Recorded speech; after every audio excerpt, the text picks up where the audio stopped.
We're here with my daughter, Caitlin Miller, to look at these hives probably for the last time this spring, or pardon me, this fall. We are at November 21st, 2010. We've had some pretty nice weather. Today it's about 60 degrees on the rooftop, and the bees continue to fly, which is great. They're bringing in lots of pollen, and right now we have 5 active hives left from our original 7, very aggressive splits. So let's go through those, Caitlin. All right, so we have this one right here. Let's start with the original hives. All right. These two are originals. They used to be about this high. Yeah, but they weren't full of anything. And those are the ones we did the aggressive splits off of. Those are carny hives. The one, Caitlin, touch the one that you're right there. Yeah, that one was split, and unbeknownst to us, the queen went with the split, and so that hive actually created its own queen, requeened itself, and it's very healthy. I tried to lift it today and couldn't, so it's got plenty of honey, and you can see lots of activity. The one adjacent to it, this one right here. Yeah. This hive has the original queen in it from the original nuke that we bought, and it is also very active, but it is not as heavy as I would like it to be, and so I'm have to keep an eye on that to make sure it's being aggressively fed. And by the way, these hive top feeders are right now filled with 2-to-1 syrup ratio, 2-to-1 ratio of syrup. That's 2 pounds of or two parts by weight of sugar to 1 part by water. And because a pint is equal to a pound of water, basically what this equates to is half a gallon of water to a 10-gallon bag of sugar. It's very thick.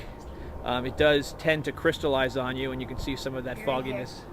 But they do seem to be taking it up.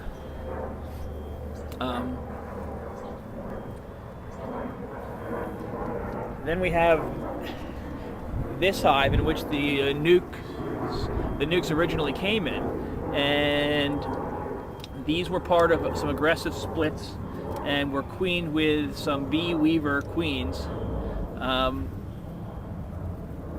I have tried to lift this hive up and will need some help to move it because it is very full of brood and honey. And as you can see, it's basically 2 hives in one stack. You've got a couple of shallow supers stacked on top of each other. There's an entrance on this side of the hive,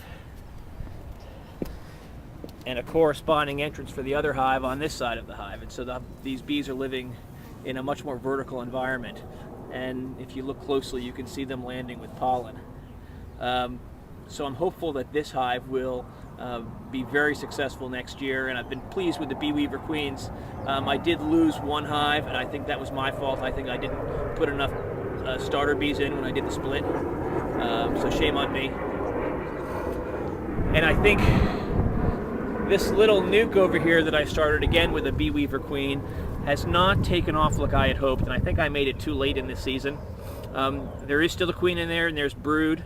It's still very light. I'm going to need to keep an eye on this hive over the winter time and do some aggressive feeding of it, I think, in order for it to survive. And even then, I'm not even sure that we've got enough bees in there to create enough thermal mass to keep the queen and the colony happy. But we've been very fortunate with the weather, and so hopefully there won't be too many days of below freezing weather between now and March. And I think that by next spring I will buy several packages, both for my own aviary up here on the roof, and then also for some folks who have shown an interest in raising their own bees here in DC. But it's nice to see all these bees out active today, and I think at this point all I can do is do a little prayer and just keep an eye on the food. Oh, one more thing I did do. This is some 1-to-1 syrup. Again, that would be a 5-pound bag of sugar to half a gallon of water. And this is just some one-to-one I set out upside down, and the bees seem to be taking it. I just wanted to make sure that there were other alternatives for the bees in case this 2-to-1 was a little too thick. And they seem to be taking it. That jar was full about 2 days ago. So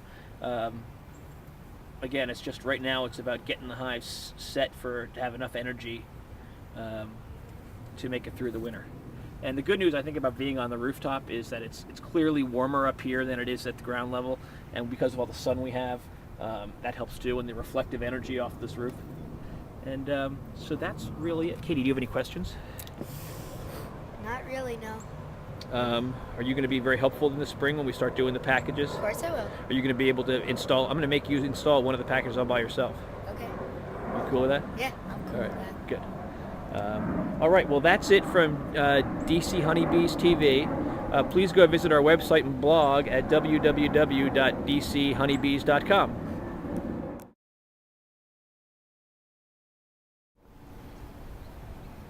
Do you want to pull out one of those frames? Yeah, sure. All right. Here, why don't you use the hive tool? Don't get the ones in the middle because Alright. those are the brood. Should I try to get it simple? Like that one right there is probably full of honey, so you can probably pull that one out. I'll tell you what, the best way to do it is let's get one of these ones on the edge out first. These get stuck.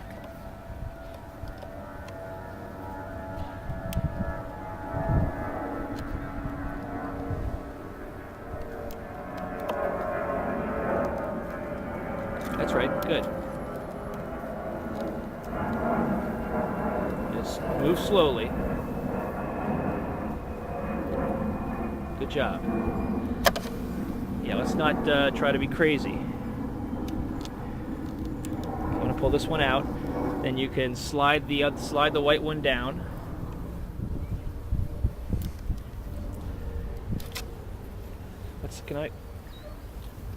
Let's move. Shit, I'm being stung. Okay, we'll move. I got stung like 6 times now. You okay?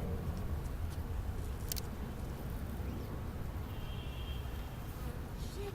You okay? Get over here, help me. It's in my hair. You're fine. You're fine. You're fine. Don't panic. It's in my neck. Don't panic. And it's in my face. Where? And one here, my neck. What, the stings? Yes. Okay, Here, well, you're just fine. get it all out of my hair. I can hear it. Oh, I see it. Okay, good.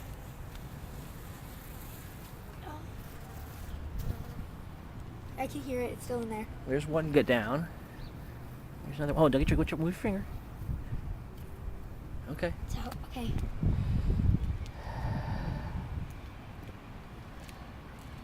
Okay, I have like stings all over me. Okay. One on my head, one on my neck. Shit. Now he's getting me.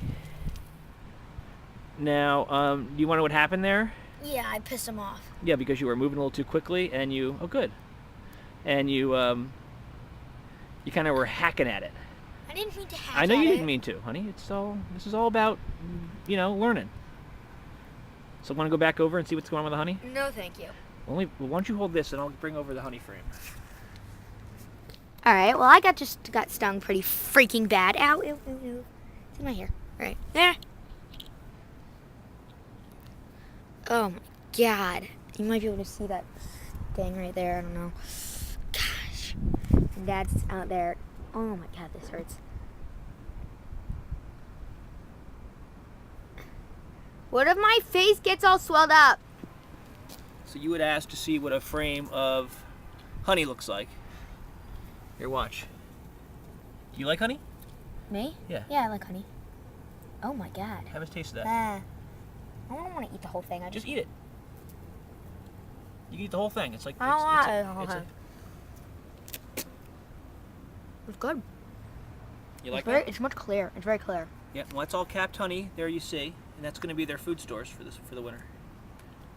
And see, they are gentle. You just got to be careful with them. So I'm going to return this back to the hive. But it's kind of cool, huh? Uh-huh. And I'm sorry you got stung. Hey, Yeah. this is. Hey, look at this. This is one of our foundationless frames. I know. I'm actually very surprised by that. Because, like, you can see the little... Well, honey, well, look at the. Thing. Yeah, well, look. Show it. Because, I mean, that's the first foundationless frame I've seen that's actually got honey. That's actually been drawn out like that. That's great. Right here, you can see that's like the what are they called? The popsicle stick that Dad had. Yeah. I never thought that they would work. That's cool. And then that side is really blown out. Look how deep those cells are. Wow, that's really big. But that's cool. And but I'm just so pleased it worked out as well as it did with that that rig. Yeah. So, and it saves you a little money on the foundation sheet, which is about $1. And I think what they say is, frankly, especially in the brood frame, it actually makes it's actually healthier for the bees for them to draw out their own comb in the brood frame versus drawing it off foundation, because they make the cells the appropriate size for their bee breed. So now notice too that we haven't used any smoke here. And probably should have. Yeah, probably. Yeah, probably would have been better. But they seem to be doing okay now. So you just gotta move slowly.